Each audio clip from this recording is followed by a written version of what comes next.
आदरणीय सचिन पायलट साहब एक बहुत समाज के नेता नहीं, वो सर्व समाज के और पूरे देश के लीडर हैं, नौजवानों के आइडियल हैं। होकर जब पायलट साहब को वोट दिया तो ये पायलट साहब का पावर था, ये उनकी ताकत थी कि उस विधेयक को आज तक 5 साल हो गए कोई चैलेंज नहीं कर सका। वो कि विजय बैंसला जी अब तो भाजपा पार्टी की जय बोल रहे हैं रात दिन, आप उनको मैं हाथ जोड़ करके निवेदन कर रहा हूँ किसी बोर्ड का अध्यक्ष बना दो भाई। और मेरी आवाज़ को अगर पूरा समाज सुन लेना तो आप कैबिनेट मंत्री की बात कर रहे हो, पूरा गृह मंत्रालय दिला दूं जवाहर सिंह वेडम जी को, कैबिनेट का दिला दूं पूरा फुल फ्लैश। ऐसे नहीं कि कोई सीएम के पीछे भागना पड़े, खुद समाज चाहेगा और मेरी बात अगर मान ही लेगा ना तो अटकना भटकना लटकना ही नहीं पड़ेगा एमबीसी वर्ग को ना कोई गुजरन को, क्योंकि ईमानदारी से समाज के लिए लड़ने वाला होना चाहिए। कर्नल साहब थे, चले गए, अब कोई नहीं है। समाज अपने आप को बहुत कम चाहता, नवी अनुसूची में इसको डलवाया जाए जिससे हमारा विधेयक हमेशा के लिए जिंदा रहे, हमें बार बार नहीं लड़ना पड़े। अपराध घटना इन सब चीज़ों को लेकर समाज को जगाऊंगा, पूरे राजस्थान में अब निकलूंगा। मेरी रगों में वो खून है क्षत्रियता का कि जब मेरे लोगों को गोलियों से भूंज दिया गया हो। राजस्थान में गुर्जर समाज के उभरते हुए नेता जो गुर्जर समाज के हक और अधिकारों की लड़ाई लड़ते दिखाई दे रहे हैं। प्रहलाद जी खटाना आज हमारे साथ हैं। बातचीत 7 सीटों पे जो उपचुनाव हुआ उसका परिणाम आने वाला है, उसको किस तरीके से देखते हैं और गुर्जर समाज की स्थिति राजनीति क्षेत्र में, शिक्षा के क्षेत्र में किस तरीके से देखते हैं करते हैं। प्रहलाद जी, पहले तो जयपुर ग्रामीण में आप पधारे, तेज मीडिया ग्रुप की तरफ से आपका हार्दिक स्वागत। बहुत बहुत धन्यवाद। और आप सभी ग्रुप को और आपको, आप तेज मीडिया बहुत अच्छे से चला रहे हो और लोगों की आवाज़ उठा रहे हो, इसके लिए मैं आपका धन्यवाद देता हूँ। प्रहलाद जी, किस तरीके से देखते हो, क्योंकि आपने चुनाव देखा है, पहले 7 सीटों के चुनाव की बातचीत करते हैं, क्या लग रहा है कौन सी सीट पे कौन चुनाव जीत रहा है? दौसा, देवली उनियारा, रामगढ़, झुंझुनू और इधर बात करें खियूंसर हनुमान बेनीवाल की सीट है, क्या लगता है? क्योंकि हनुमान बेनीवाल आपके गुरु रहे हैं, आरएलपी से आपने चुनाव भी लड़ा है। वैसे हनुमान बेनीवाल जी की और वहाँ बहुत कड़ी टक्कर है, और वैसे हमारे भोले वाले लोग होते हैं तो शासन प्रशासन के दबाव में आकर के और इधर उधर वोट कर देते हैं, वक्त की नज़ाकत को पहचान नहीं पाते हैं, भावनाओं में बह जाते हैं, प्रेशर होता है लोगों पर। शासन प्रशासन बहुत हावी है, जिस तरीके से अपन राजस्थान में आज की घटनाओं में देख रहे हैं, तो उस नज़रिए से अगर कोई थोड़ी बहुत ऊक चूक हो जाए तो कह नहीं सकता, नहीं तो हनुमान बेनीवाल जी वहाँ से चुनाव जीतेंगे। दौसा की सीट की बात करें, दौसा से आप भी चुनाव लड़ने का मकसद था, टिकट नहीं मिला पार्टी से, क्या लगता है सचिन पायलट और किरोड़लाल मीणा का बड़ी प्रतिष्ठा दांव पे रही, बड़ा गहमा गहमी रहा, चुनाव पूरा राजस्थान देखा है, दौसा के चुनाव को किस तरीके से देखते हैं? और आप गुर्जर समाज में उभरते जा रहे हैं, गुर्जर समाज किस तरफ गया, सचिन पायलट की तरफ या किरोड़लाल मीणा कह रहा था कि अब की बार मेरे को प्रमोशन कर दीजिए?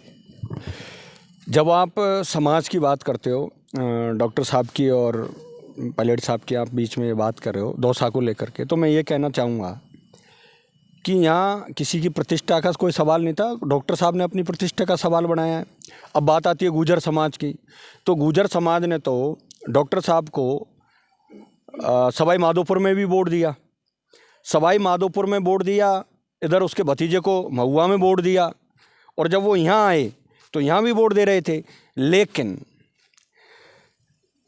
डॉक्टर साहब ने कुछ दिन पहले मीणा हाई कोर्ट में एक बयान दिया था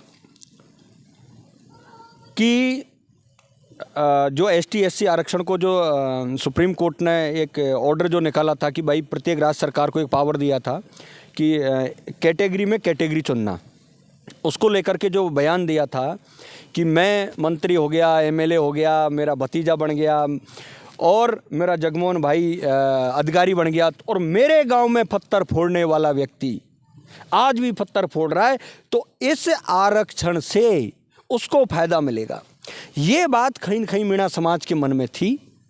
जिस तरीके से तमाम चर्चाओं के बाद मुझे पता लगा, तो हो सकता है मीणा समाज ने ही बहुत कम वोट दिया बीजेपी को दौसा में। कौन मजबूत है यहाँ दौसा की सीट में, कौन जीत रहा है? क्योंकि ऐलान तो 23 तारीख को पता लग जाएगा, लेकिन आपको क्या लग रहा है? शासन और प्रशासन का जिस तरीके से भाजपा सरकार ने शासन को यूज लेके और तमाम 7 सीटों पर जो बाड़ाबंदी मजबूती से की है, मैनेजमेंट मजबूती से किया है, उसी की वजह से कहीं न कहीं सीट निकाल सकते हैं, नहीं तो जनता की भावना तो नहीं है। कांग्रेस के नेताओं पर इतना ही कहूँगा, गांवों में जिस तरीके से चर्चा चल रही है और कांग्रेस के जो लोग हैं, कार्यकर्ता या कांग्रेस को जो पसंद करते हैं, वो लोग एक ही बात कह रहे हैं, कांग्रेस का संगठन कमज़ोर है राजस्थान में इस टाइम। संगठन सही तरीके से काम नहीं कर पा रहा है, संगठन सही तरीके से लोगों को सप्लायर नहीं कर पा रहा है, ये कमजोरी है। आप गुर्जर समाज से आते हैं और सचिन पायलट भी गुर्जर समाज से आता है।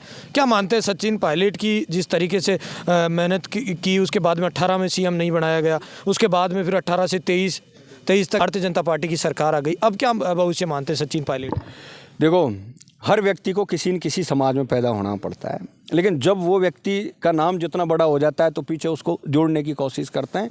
आदरणीय सचिन पायलट साहब एक बहुत समाज के नेता नहीं, वो सर्व समाज के और पूरे देश के लीडर हैं, नौजवानों के आइडियल हैं, और जिस तरीके से उनका काम करने का तरीका है वो लोगों को बहुत पसंद है। रही बात उनकी पार्टी में किस तरीके से क्या उनके घोड़ा कसी या रसा कसी चल रही है, इस पर तो मुझे ज़्यादा जानकारी है नहीं है, लेकिन पायलट साहब का भविष्य बहुत सुनिश्चित है। जिस तरीके से युवाओं की और तमाम समाज की उनके प्रति जो आकर्षण है, ऊर्जा है, भरोसा है, विश्वास है, वो बहुत मजबूत है। भविष्य में उसका फल बहुत अच्छा मिलेगा। आज समाज के गुर्जर समाज के हक की भी बात करते हैं और अधिकार की बात करते हैं। दोनों पार्टियों में से अच्छी पार्टी कौन सी रहती है गुर्जर समाज के लिए?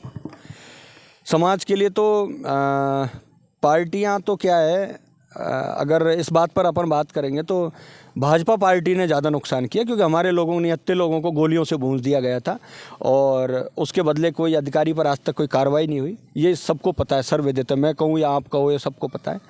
रही बात दोनों पार्टियों में से, तो पिछली बार भी कांग्रेस की गवर्नमेंट आई थी, गहलोत जी सीएम थे, तब भी इन्होंने इस तरीके से वही आंदोलन करने पड़े, रेल की पटरियां रोकनी पड़ी, बार बार समाज को, कर्नल साहब को बैठना पड़ा। सवाल इस बात का नहीं है, लेकिन एक बात दावे के साथ कह सकता हूं कि पिछली गवर्नमेंट में जब गुर्जर आरक्षण को लेकर के आंदोलन किया गया और 5% का विधेयक पास कर दिया गया, तो समाज ने एक मुश्त होकर जब पायलट साहब को वोट दिया, तो ये पायलट साहब का पावर था, ये उनकी ताकत थी कि उस विधेयक को आज तक 5 साल हो गए कोई चैलेंज नहीं कर सका। वो विधेयक जिंदा है, लेकिन उसी विधेयक को यही भाजपा वाले दोबारा से उस कोर्ट में जाकर के सही तरीके से पैरवी नहीं करवा रहे हैं और उसी को ये स्टे करवाना चाहते हैं। इसलिए क्योंकि मैं हर बार कहता हूं कि गुर्जर आरक्षण संघर्ष समिति के तमाम छोटे से बड़े नेता ज़्यादातर भाजपा पार्टी में हैं।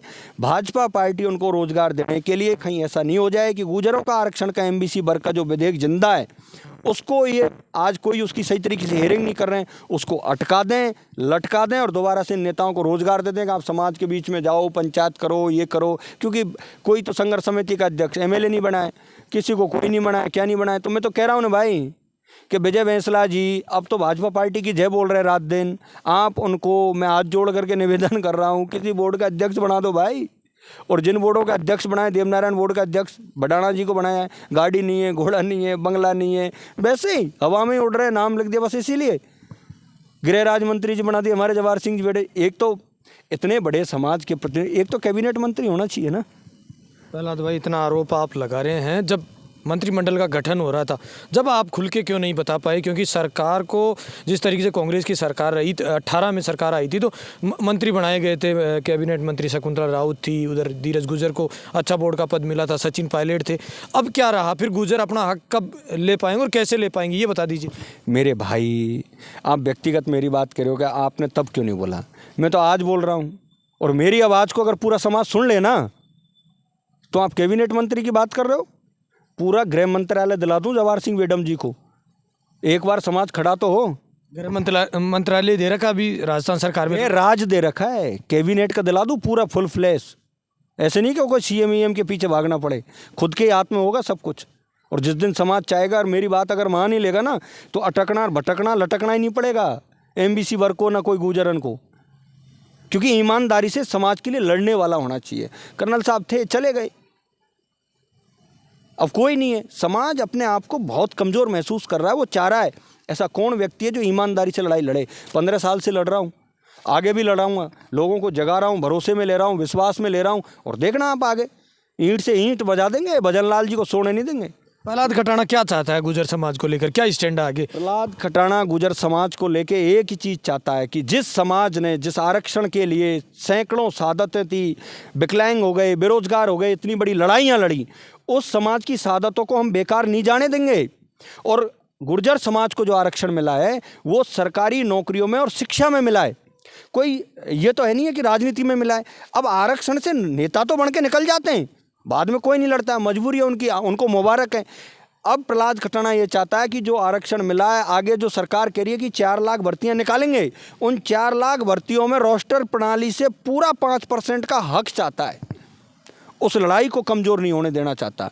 नवी अनुसूची में इसको डलवाया जाए जिससे हमारा विधेयक हमेशा के लिए जिंदा रहे, हमें बार बार नहीं लड़ना पड़े, बार बार समाज को सड़कों पर नहीं आना पड़े। प्रहलाद खटाना ये चाहता है। संघर्ष समिति भी है, विजय बैंसला क्यों नहीं चाहते कि नवी अनुसूची में जोड़ा जाए? गुर्जर समाज के जो भविष्य है, जो युवा हैं, जो पढ़ाई लिखाई कर रहे हैं, उनकी तरफ क्यों नहीं देखा जाए? क्या करेगा प्रहलाद खटाना इन चीज़ों को लेकर? प्रहलाद खटाना इन सब चीज़ों को लेकर समाज को जगाऊंगा।